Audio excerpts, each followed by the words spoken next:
Maling, maling. Bocil ini namanya Yazid. Meski anak yatim miskin, tapi dia punya cita-cita kuat ingin jadi chef pastry terhebat di dunia. Karena sangat miskin, Yazid kecil sering mencuri bahan-bahan kue di minimarket untuk latihan masak.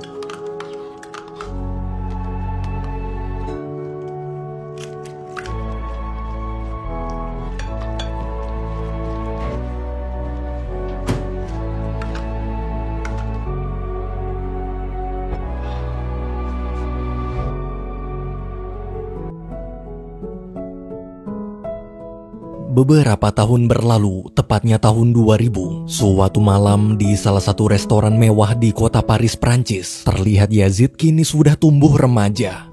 Umurnya sekarang 16 tahun. Hari itu adalah hari pertama Yazid masuk kerja shift malam. Dia sedang training jadi cook helper atau koki pembantu. Tapi karena masih anak baru, tuh bocah kerjanya berantakan banget. Waktu chef lagi briefing ngasih arahan ke koki-koki lain, dia kesel dengar suara berisik Yazid yang lagi nyuci peralatan dapur. Chef pun manggil dan langsung mecat Yazid detik itu juga. Tapi pas chef mau pergi, tiba-tiba Yazid minta jangan asal pecat. Kenapa nggak coba tes dulu? Melihat sikap kurang ajar Yazid, semua koki bengong. Dengan percaya diri, Yazid bilang jika kue buatannya enak, izinkan dia bekerja di sini. Mendengar kalimat itu, chef tertarik. Dalam hati dia berkata, boleh juga nih bocah.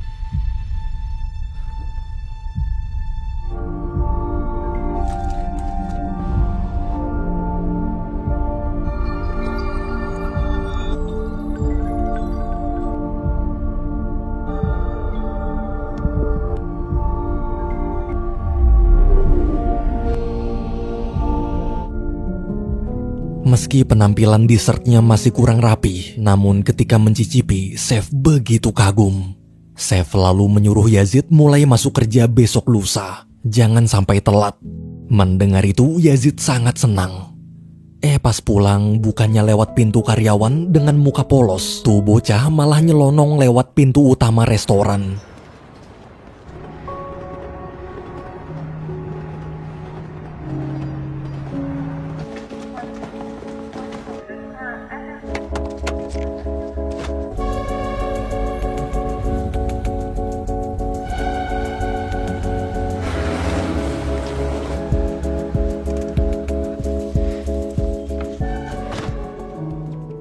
Saat pulang ke panti asuhan, waktu baru masuk kamar, Yazid melihat poster chef idolanya tergeletak di lantai.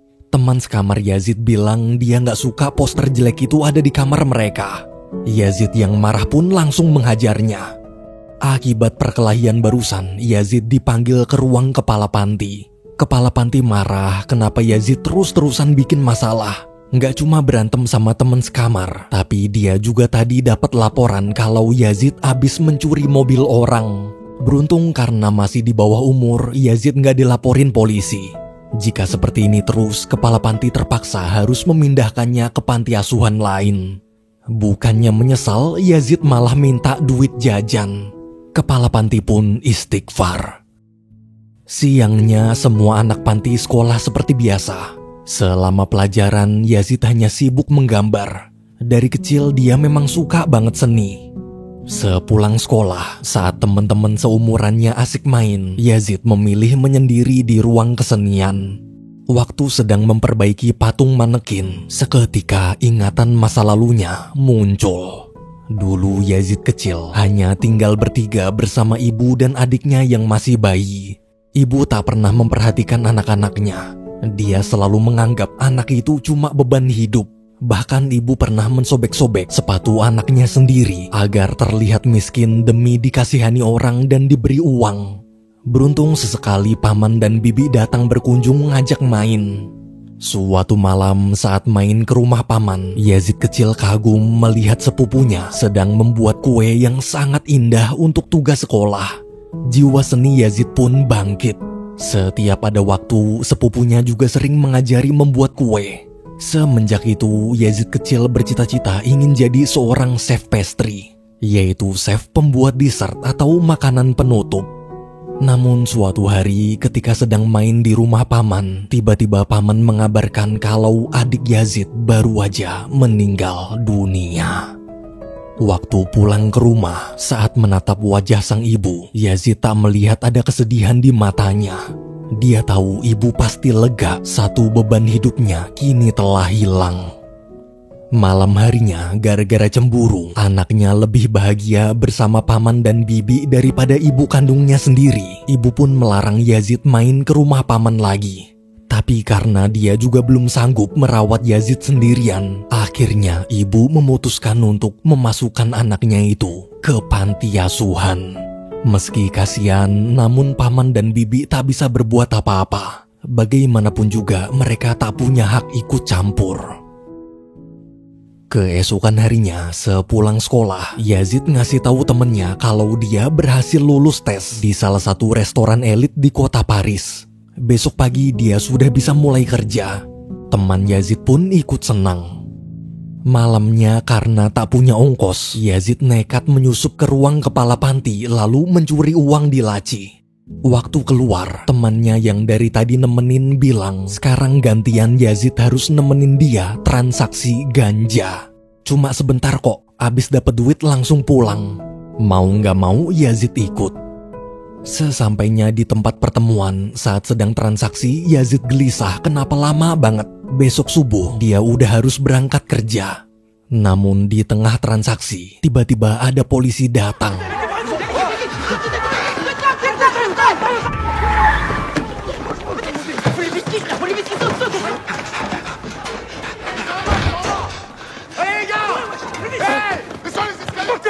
Je suis blessé. Arrête-toi, je peux dire. C'est mon argent. Comment ça, c'est ton argent? Yazid tertangkap dan harus menginap di penjara. Pagi harinya setelah ibu Yazid dipanggil ke kantor polisi, Yazid yang masih di bawah umur akhirnya dibebaskan. Meski sudah lama sekali tak bertemu, namun ibu masih belum berubah. Sepanjang jalan pulang, ibu terus memaki-maki Yazid dengan sebutan anak tak berguna, anak haram, serta hinaan-hinaan kasar lain. Yazid yang muak pun teriak dan lari meninggalkan ibu.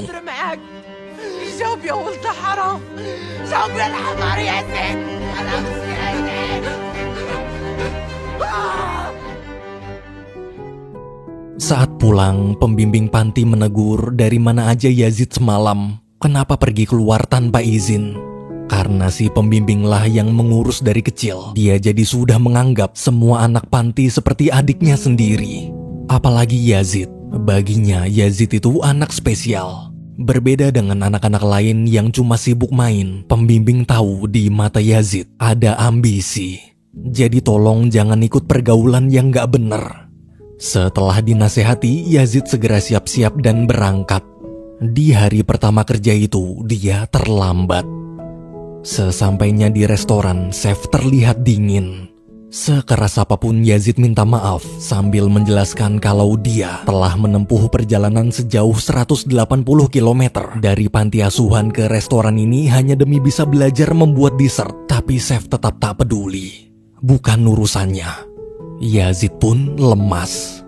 Namun ketika dia berjalan ingin keluar, mendadak chef memanggil lalu memberi kesempatan kedua. Mendengar itu, Yazid sangat lega. Sorenya sepulang ke panti, karena kelelahan Yazid langsung tidur. Di sisi lain di kantor, terlihat kepala panti sedang berdebat dengan pembimbing. Gara-gara selalu membuat masalah, kepala panti berencana ingin memindahkan Yazid ke panti asuhan lain. Tapi pembimbing berusaha melindungi. Walaupun nakal, anak itu punya bakat. Dengan tegas, pembimbing bilang, pokoknya kalau Yazid dikeluarkan, maka dia juga akan keluar dari panti ini. Besoknya di restoran, chef mengajari Yazid teknik-teknik membuat dessert. Chef berkata, untuk menciptakan kue yang enak itu nggak ada rahasianya. Kuncinya cuma pakai perasaan, dan yang terpenting perbanyak latihan. Yazid pun termotivasi.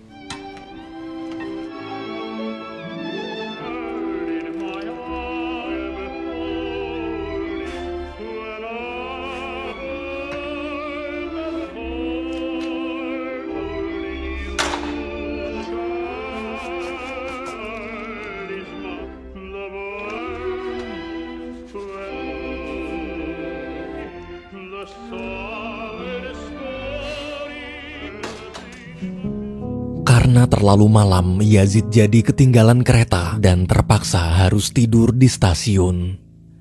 Keesokan harinya di panti saat sedang sekolah, di kelas teman Yazid memberitahu kemarin dia dengar katanya pembimbing terancam dipecat karena melindungi Yazid. Mendengar itu, Yazid merasa nggak enak. Dia nggak mau orang lain sampai kena masalah gara-gara dia. Yazid akhirnya memutuskan pergi dari panti dan meminta paman menjemput. Non mais si tu perds ton boulot à cause de moi, je m'en voudrais. Toi aussi, faudra savoir rebondir. Toi par contre Yazid, t'inquiète pas pour moi. Ça fait partie de nous font grandir. Hein?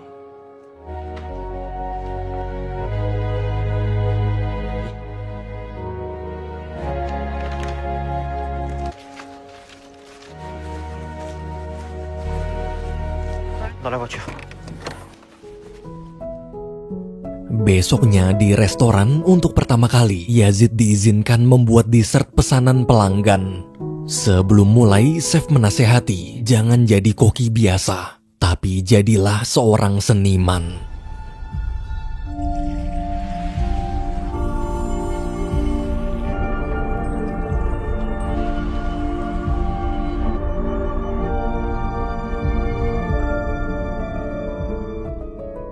Pas jadi, ternyata Yazid salah menu. Dia malah bikin kue yang udah dibikin koki lain. Melihat itu, si koki yang bikin kue sama bilang, kenapa nggak coba dibandingin dulu kue mereka berdua. Yang lebih enak yang dikasih ke pelanggan. Waktu dicoba, ternyata kue buatan Yazid lebih enak. Semua koki pun memuji anak muda itu. Sepulang kerja, agar tak merepotkan paman dan bibi, daripada bolak-balik numpang tinggal, Yazid memilih tidur di jalanan. Hari demi hari berlalu, Yazid terus bekerja dan belajar di restoran sambil bersiap untuk ikut kompetisi coklat tingkat nasional.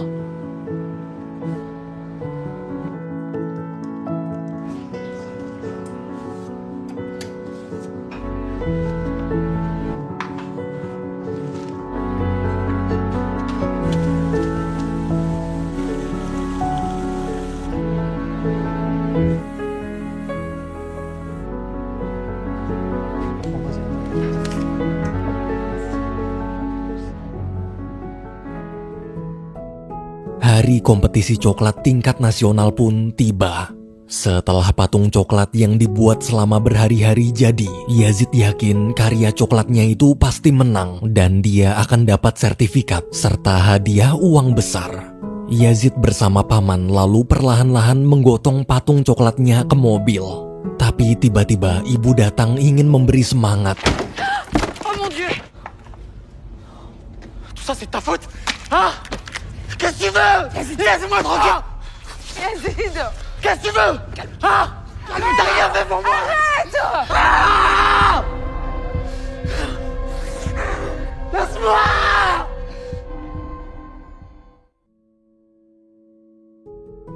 7 tahun berlalu, kini Yazid terlihat sudah dewasa. Pagi itu selesai mandi di pemandian umum, dia buru-buru berangkat kerja. Sekarang Yazid kerja di hotel mewah bintang 5 sebagai sous-chef. Penjelasan sedikit, jadi kalau di hotel itu ada beberapa tingkatan. Ada cook helper atau koki pembantu, cook atau koki, CDP atau chef de party, bisa juga disebut supervisor, sous-chef atau wakil kepala chef, head chef atau kepala chef, dan yang tertinggi yaitu eksekutif chef. Sesampainya di dapur, karena telat, salah satu koki bernama Julian menghukum Yazid. Pokoknya seminggu ini nggak boleh masak, cuma boleh ngurusin stok buah. Julian ini adalah cucu pemilik hotel. Jadi walaupun bawahan, Julian tetap sok berkuasa dan nggak ada yang berani ngelawan bahkan kepala chef sekalipun. Meski kesal diperintah bawahannya, Yazid terpaksa nurut. Malamnya seperti biasa, sepulang kerja Yazid nggak langsung pulang. Dia nongkrong dulu di pinggir pantai bareng temennya yang bernama Manu. Setelah pikirannya segar, dia lanjut latihan ke dapur sampai larut malam. Ça te fait marrer toi. Tu sais Oui, huile de France. Mon gros doigt là. C'est bon, goûte, c'est de la crêpe, vas-y goûte. Oh, ah bon, c'est comme ça. J'arrête, attends. Je vais palper de la maille. C'est ça, champion, continue. de rire. Plus de force, plus de nerfs, là, t'es en train de me relâcher. Dans un palace. Allez, champion. Tac, tac, tac, tac, tac, tac, tac, tac. Tranquille. Alors, dis, t'as mis quoi? Oh, le bâtard.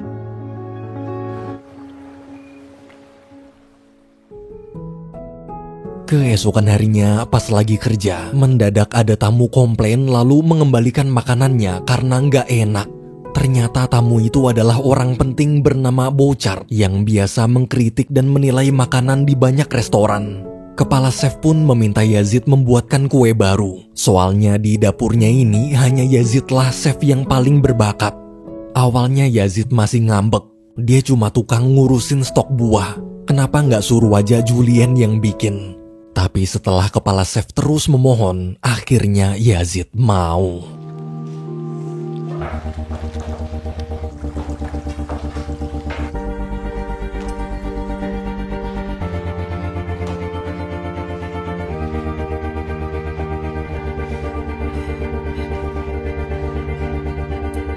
Merci. Go ahead.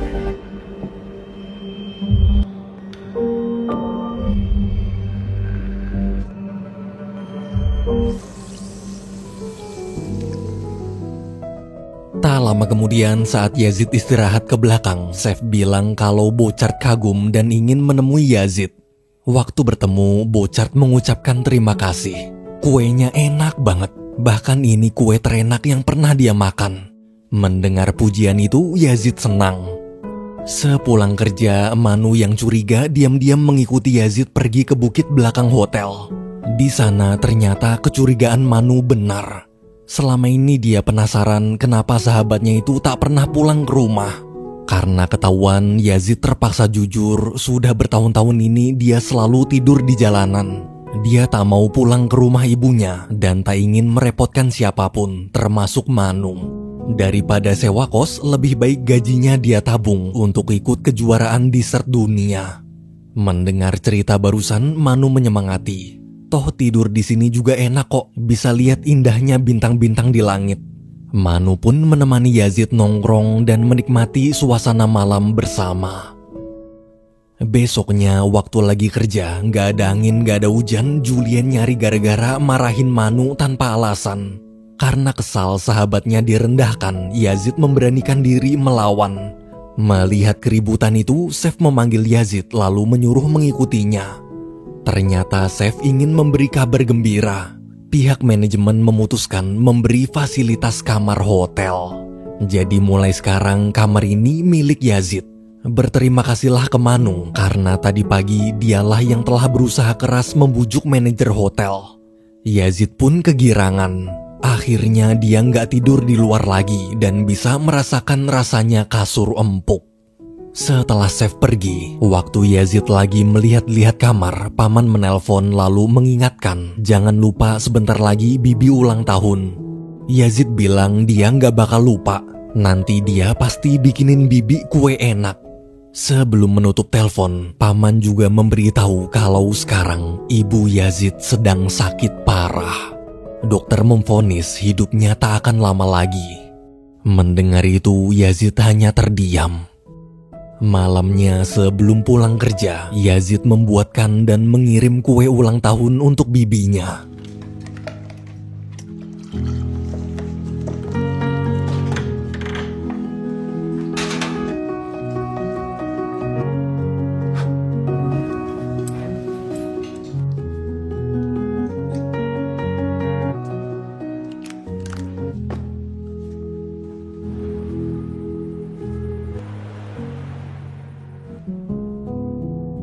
Keesokan harinya, eksekutif chef datang memeriksa kondisi dapur.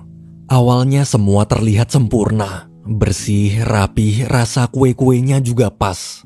Eksekutif chef bahkan menyapa dan memuji Yazid karena jadi koki paling berbakat di hotel ini. Namun waktu lanjut keliling, eksekutif chef kaget melihat ada buah busuk. Saat tahu kalau Yazidlah yang bertanggung jawab mengurus buah, eksekutif chef marah besar. Tak lama kemudian, kepala chef memanggil Yazid ke belakang. Karena telah membahayakan reputasi hotel, dengan berat hati Yazid dipecat. Tanpa protes sedikit pun, Yazid langsung kembali ke dapur lalu memukul Julien. Dia tahu ini semua rencana Julien yang ingin menyingkirkannya dan mengambil jabatan sous-chefnya. Beruntung Manu memisahkan. Di sisi lain, di rumah sakit, terlihat Bibi sedang menjenguk ibu Yazid dan membawakan kue buatan Yazid. Melihat kondisinya semakin parah, Bibi cuma bisa mendoakan. Waktu memakan kue buatan putranya itu, ibu menangis, teringat seluruh dosa-dosanya pada Yazid selama ini. Beberapa hari berlalu, terlihat Yazid kini bekerja sebagai bartender. Waktu mengantar minuman ke tamu, dia nggak sengaja bertemu Bouchard sedang duduk sendirian. Yazid lalu menghampiri dan menyapanya. Tanpa basa-basi, Yazid langsung memberi penawaran jika Bouchard bersedia menjadi sponsor dan mendanainya mengikuti kejuaraan dessert dunia, maka Yazid janji akan mengabdi bekerja untuk Bouchard. Bouchard pun bertanya, beri dia alasan kenapa harus setuju. Dengan percaya diri, Yazid berkata, bayangkan jika nanti dia menang, maka seluruh media akan memberitakan kalau chef terbaik dunia bekerja untuk Bouchard. Mendengar tawaran itu, Bouchard tertarik. 6 bulan kemudian, hari seleksi pun tiba. Sebagai sahabat, Manu menyetir mobil mengantarkan Yazid ke tempat kompetisi. Nantinya yang menang akan terpilih untuk mewakili Prancis di kejuaraan dessert dunia. Seperti biasa, tuh bocah lagi-lagi telat. Pardon.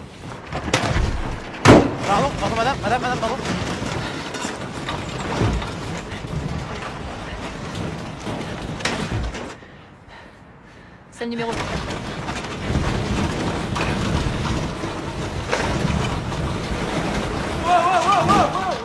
Sesampainya di panggung, ternyata Julien juga ada di sana. Dia adalah salah satu saingan Yazid.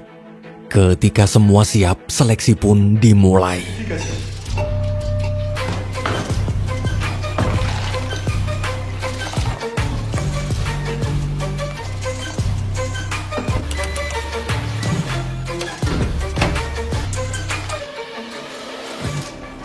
Karena terlalu banyak pakai oven, listrik di tempat Yazid mati. Yazid yang panik buru-buru melapor ke panitia. Waktu terus berjalan. Beruntung tak lama kemudian listrik kembali menyala. Sebelum lanjut, Yazid teringat ucapan chefnya dulu. Jangan jadi koki, tapi jadilah seniman.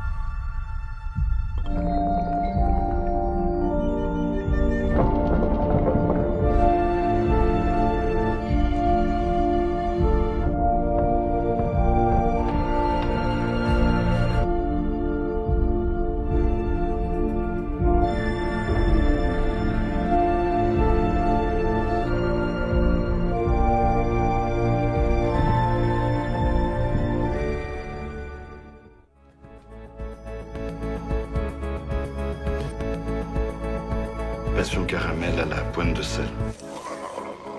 Le jury vous a sélectionné pour représenter la France.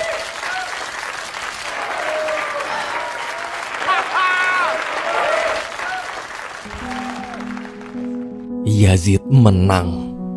Dia bersama 3 koki lain terpilih menjadi tim untuk mewakili Prancis. Tanpa membuang-buang waktu, besoknya 4 koki itu langsung rapat, saling membagi tugas dan berdiskusi tentang hidangan apa yang nanti akan mereka buat. Karena kagum dengan bakat Yazid di seleksi kemarin, dia jadi dapat tugas lebih banyak. Yazid akan membantu tim membuat dan menghias kue, serta membuat patung hiasannya juga. Setelah diskusi panjang, mereka sepakat patung hiasannya nanti adalah patung burung elang. Hari demi hari, Yazid terus berlatih. Bibi juga selalu menelpon, memberi kabar terbaru tentang kondisi penyakit sang ibu yang semakin parah. Elle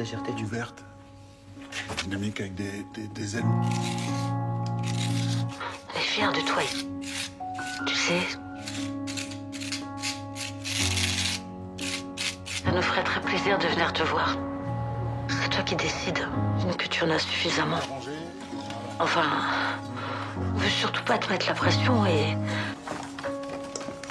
Tu es un exemple. Tu as été un battant dans ta vie.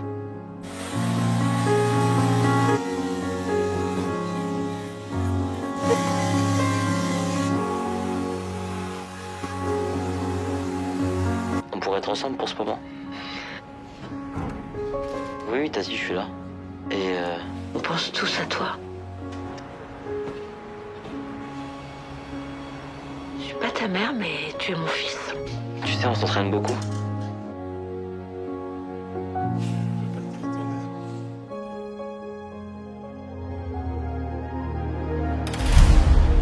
Hari kejuaraan dessert dunia pun tiba. Para pendukung dari berbagai negara terlihat memenuhi aula bersorak memeriahkan acara. Tim-tim peserta juga terlihat sudah siap dan percaya diri dengan rencana mereka masing-masing. Di sana Manu dan Bouchard juga hadir menonton. Saat seluruh peserta siap, kejuaraan dessert dunia dimulai. On devrait nous réserver bien des surprises. Cette finale de 3 chefs. Et rappelons que la Belgique...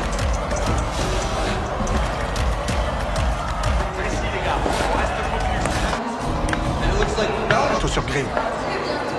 Séance pour les équipes. Di tengah hingar-bingar kompetisi, di sisi lain di rumah sakit terlihat dokter sedang memberitahu paman dan bibi bahwa ibu Yazid telah meninggal dunia. Di aula kompetisi, setelah membuat hidangan pembuka dan menyajikan ke dewan juri, para koki lain lanjut membuat dessert atau hidangan penutup, sementara Yazid mulai memahat balok es untuk patung hiasan. Allez, Yazid! Allez! The jury is pleased. Amazing combination and looks like... Va maintenant venir pour le service.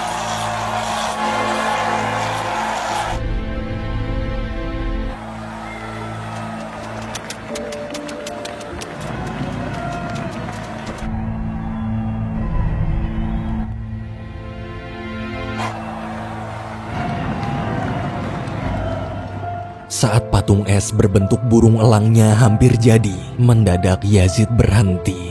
Seketika hati dan pikirannya terasa sunyi. Waktu menatap ke arah penonton, dia seperti melihat bayangan sang ibu sedang hadir menyaksikan perjuangan putranya. Di momen itu, sebagai anak, karena punya ikatan batin, Yazid sadar kalau ibunya telah meninggal. Ibu jahat yang selama ini selalu dia benci, kini telah pergi selamanya. Namun bagaimanapun juga, ibu tetaplah ibu. Tanpanya, dia tak akan terlahir ke dunia ini. Rasa benci dalam hatinya pun berubah jadi rasa syukur. Dan tiba-tiba Yazid memutuskan mengubah desain patung esnya.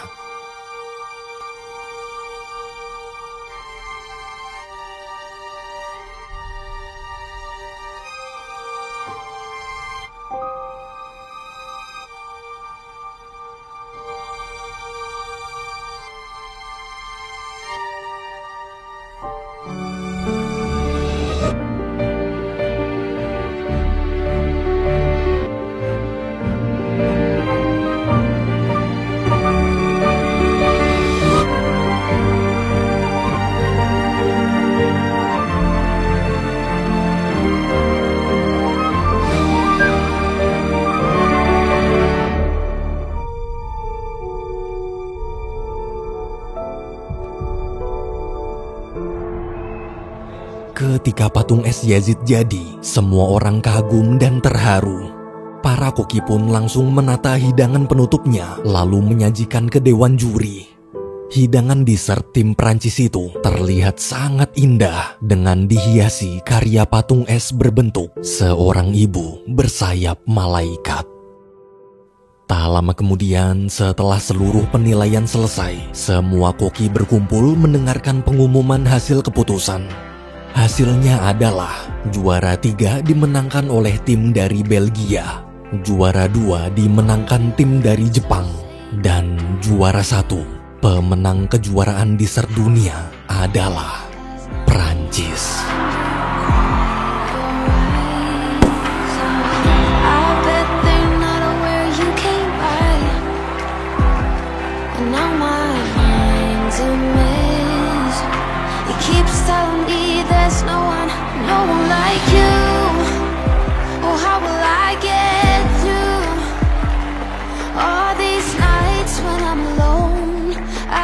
scrolling through my phone now. I wish there was a pill to get over someone you love, but doesn't have no more, doesn't have no more.